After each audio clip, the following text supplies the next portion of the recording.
What's good? What's going on, YouTube? Welcome back to my channel, KSTV, and I am back with a banger. As y'all can see by that thumbnail, you read that title, I will be acting to Dose of Mystery, Nipsey Hussle Final Hours Alive. Now, before I even get into this video, I'm gonna need for y'all to like, comment, subscribe, tell a friend, and if you are new, welcome to the game. Now, today is March 31st, the day that we all lost Nips. You know what I'm saying? I had to do this video. This shit just, the day that it happened, man, this shit just fucked me up, but I ain't even gonna lie to y'all. But let's just get straight into this video, man. I need an ambulance! I need an ambulance! It's the House Department of Business. This shit crazy. Is this a bitch? I got it. Yes, ASAP ambulance! We need ambulance! I have your phone number. I have your phone number. Yes, yes! What's the emergency? Yes! Oh, goodness! What's the emergency? Oh my God! What is the emergency?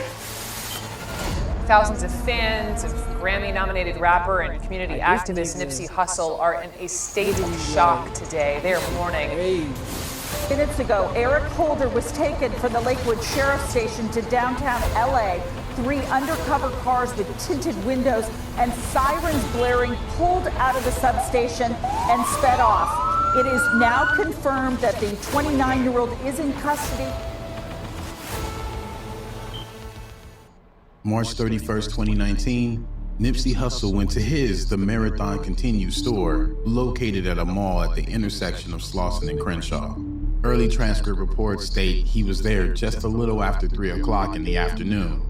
But on the official day of his trial after his murder, the exact time was listed at 2:50 p.m. He got out of his black parked car, no security, a humble celebrity, greeting people in the parking lot, signing autographs, and taking pictures with fans. Nipsey Hussle was a well-known Rolling 60 Crip member, but respected even by those in rival gangs. He ended up staying in the parking lot talking to friends.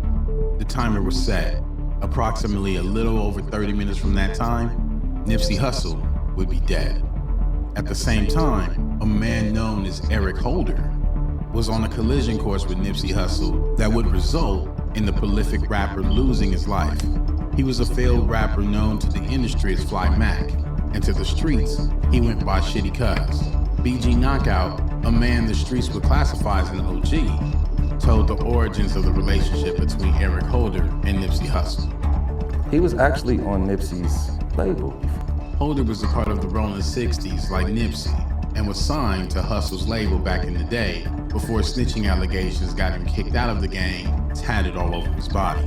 While Nipsey Hussle was at his store, Eric Holder was with a female companion he had relations with. She was 35-year-old Brianita Nicholson. She would soon learn that the man she allowed to get close to her was criminally intent on ending the life of the rapper Nipsey Hussle.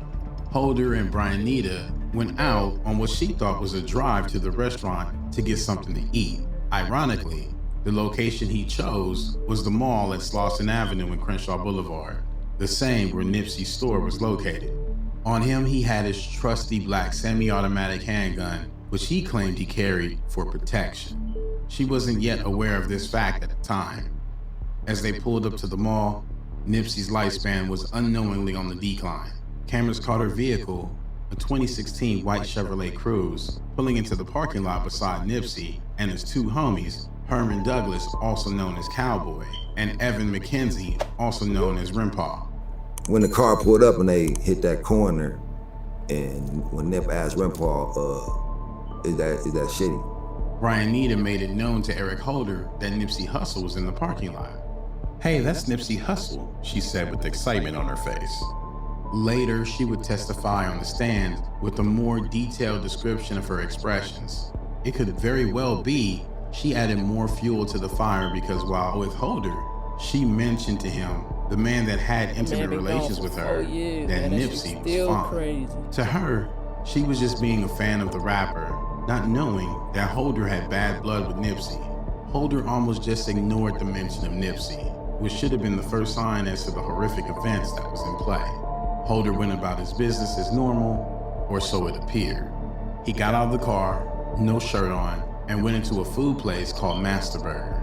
But once he placed the order for his food, his attention switched right to Nipsey. At this point, Nipsey was still in the parking lot talking to two of his friends when Holder approached. He started shaking everyone's hand, including Nipsey. The conversation lasted several minutes before Brian Nita right failed there. to assess the situation, instead coming to Nipsey for a picture.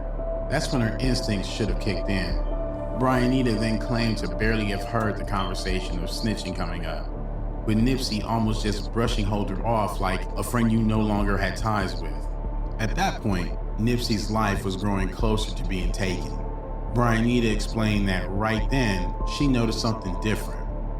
Nipsey's demeanor was cool, chill. But Holder, his emotions began to spike as he got a bit agitated. Cowboy, one of Nipsey's close friends, right there with him, expanded on the conversation. He stated that Nipsey was telling Holder there's word on the streets that paperwork on him is floating around. In the gang culture, snitching is not tolerated. You lose all credibility, and worst case, you can lose your life. Maybe due to past affiliations, Nipsey tried to give him an out instead of dealing with him by the street code. According to Cowboy, Nipsey calmly said, "I haven't seen the paperwork. You need to take care of that." Another witness gave an even more heartbreaking account of his statement. It was if Nipsey still had love for someone he once called his brother and just wanted him to get himself straight with the rumors floating around.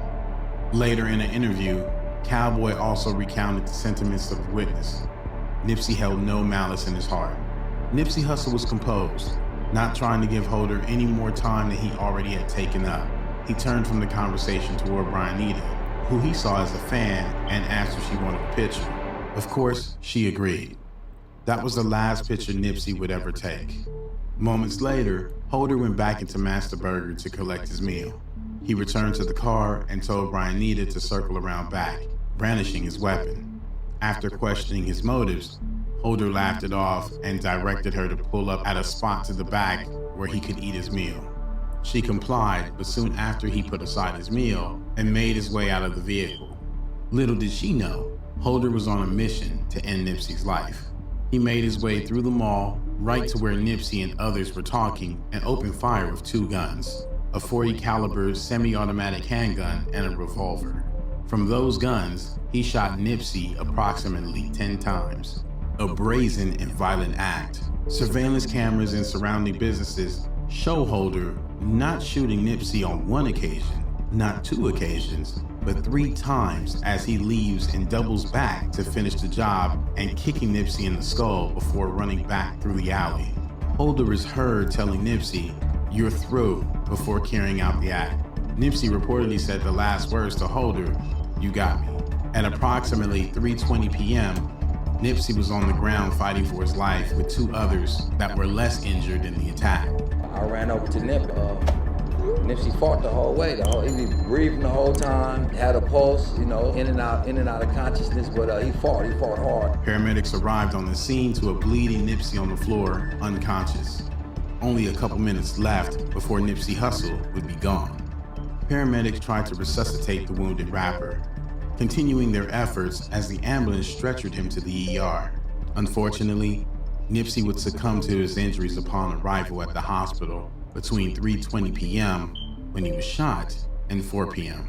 Nipsey was hit in his head, chest, abdomen, and foot, with bullets said to have severed his spine and punctured his lungs.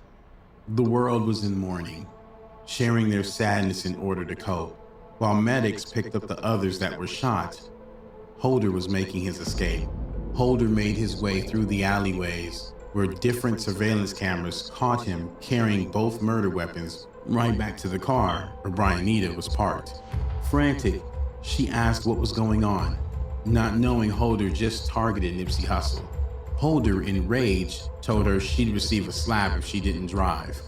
That night, Brian Nita allowed Holder to stay at the house of her and her mother before booking him a motel the following day.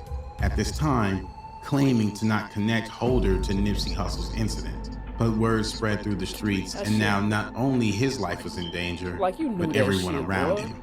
His family was rumored to be targeted, and his brother crumbled under the pressure, taking his own life. Most of them, I think his little brother killed himself. The LAPD was quick to put out information on Holder's arrest. and his luck would run out. On April 2nd, after the bulletin was posted, officers were tipped off about the possible whereabouts of Holder in the vicinity of Bellflower. He was tracked down and apprehended to face charges for the hit and 2 attempts, along with the count of possession of firearms by a felon, assault, and assault with a firearm. Everything was stacked against him. There was no dodging. He was the trigger man behind Nipsey's demise. But the big question was if he could get away on manslaughter, or did he premeditate the act, which would fall under first-degree murder and get him sentenced to life. Holder's legal team tried to spin the situation as a crime of passion, which means he didn't intend to take Nipsey's life, but in the heat of the moment being called a snitch, he lost control and committed the act. Before he could find out his fate, prisoners made sure to get some type of revenge, brutally beating Holder unconscious in a holding cell, slicing him with a razor, leaving him with a swollen eye and staples. The jury gave a second beating, this time legally.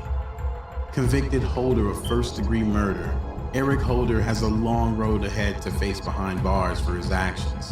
Nipsey Hussle's fans, friends, and family mourn his passing, but have some closure to the person responsible for taking his life.